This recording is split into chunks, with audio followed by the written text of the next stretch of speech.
Now, we are really thrilled to have joining us on the program today Joseph Sim. Joseph is part of an extraordinary documentary that he is building out. Joseph is a feature film producer, is creating cinematic collaboration with a lot of America's biggest players in the depolarization space, and has been driving from the West Coast to the East Coast, and we're actually catching him on a day when he's coming through the Beehive State. But give us a sense of this project and why you chose to do this, especially as we roll up to a pretty intense election year here in the U.S. So the entire premise for this documentary is a case for curiosity. I'm approaching this as someone that is just curious about the state of America when it comes to polarization. And so, it's one thing to say that, in order to depolarize America, in order to reduce tension, we should be asking more questions.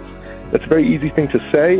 My thought and hope is it's another thing entirely to go out and prove it. And so that's the case study that I'm working through, driving across and doing right now.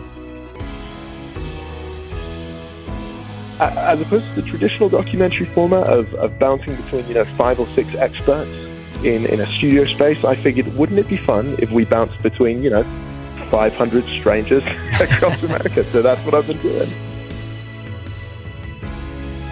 This film is never going to tell you who to vote for. It's never going to tell you what to think. The simple call to action is to get curious in the people around you. And my honest hope is that any viewer is going to watch this documentary, see someone that they are told is unlike them or that they wouldn't get along, and you're going to have that wonderful feeling where you realize, like, oh, I kind of like what this person's saying. I think I actually quite like what this person is doing. I love it. And I can't think of anything that's more important